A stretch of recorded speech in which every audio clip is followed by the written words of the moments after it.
ये वही गठबंधन है जो अपने समय में जब इन्हें सत्ता में आने का अवसर प्राप्त हुआ था उस समय इन्होंने प्रदेश के अंदर और देश के अंदर अराजकता का तांडव किया था। आपने कल देखा होगा न्यूज़पेपरों में, आज के न्यूज़पेपर में और कल के विजुअल मीडिया और सोशल मीडिया रंगे हुए थे। संबल में 24 में वहां पर जिस प्रकार का दंगा करने की एक साजिश हुई थी, उस दंगों की साजिश का कल जो कमीशन, न्यायिक कमीशन बना था, न्यायिक कमीशन ने अपनी रिपोर्ट दी है और न्यायिक कमीशन की उस रिपोर्ट के कुछ अंश सामने आए हैं। कैसे समाजवादी पार्टी और कांग्रेस के समय में चुन चुन करके हिंदुओं को निशाना बनाया जाता था, कैसे उनकी डेमोग्राफी को, उनकी जनसांख्यिकी को कम करके लगातार उन पर अत्याचार करवाए जाते थे, कैसे दंगे करवा करके हिंदू विहीन कर दिया जाता था क्षेत्रों को। लेकिन आज ये डबल इंजन की सरकार है, डेमोग्राफी को भी नहीं बदलने देगी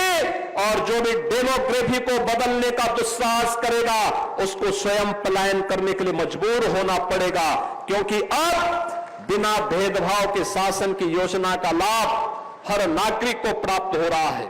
अब तुष्टीकरण नहीं, संतुष्टीकरण के माध्यम से सशक्तिकरण की तरफ हम लोग आगे बढ़ रहे हैं। पिछले 8 वर्ष में 6 करोड़ लोगों को गरीबी रेखा से उभारने में मदद मिली, बिना भेदभाव के आवास की सुविधा का लाभ प्राप्त हुआ। मुझे याद है इसी जनपद में ग्राम्य विकास मंत्री के रूप में डॉक्टर महेंद्र सिंह जी जब काम करते थे, श्री मोती सिंह जी ने बाद में इस परंपरा को आगे बढ़ाया। सर्वाधिक प्रधानमंत्री आवास योजना का लाभ प्रतापगढ़ जनपद के गरीबों को प्राप्त हुआ था, बिना भेदभाव के प्राप्त हुआ था। मुझे याद है कि जब जल शक्ति मंत्री के रूप में कार्य करने का उन्हें अवसर प्राप्त हुआ था, तो जल शक्ति मंत्री के रूप में नहरों में पानी को हेड टू टेल तक पहुंचाने का काम हो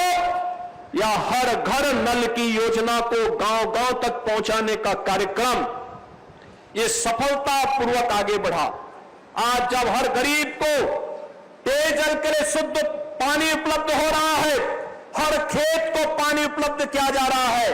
हर नौजवान के लिए रोजगार की सुविधा उपलब्ध करवाई जा रही है, हर गरीब को शासन की योजना में बिना भेदभाव के भागीदार बनाया जा रहा है, तो समाजवादी पार्टी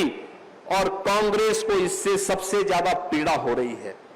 क्योंकि इन्होंने अपने समय में कुछ नहीं किया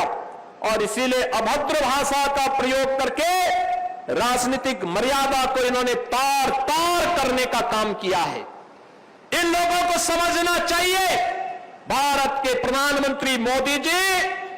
दुनिया के सबसे लोकप्रिय नेता हैं और प्रधानमंत्री मोदी जी के प्रति अब शब्दों का प्रयोग करने का मतलब सूरज पे थूकने जैसा है। ये थूक इनके ऊपर आ रहा है, जनता जनार्दन इनके कृत्यों पर कहीं ना कहीं उसकी निंदा कर रही है,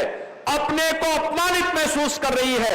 140 करोड़ भारतवासी अपने आप को अपमानित महसूस कर रहे हैं।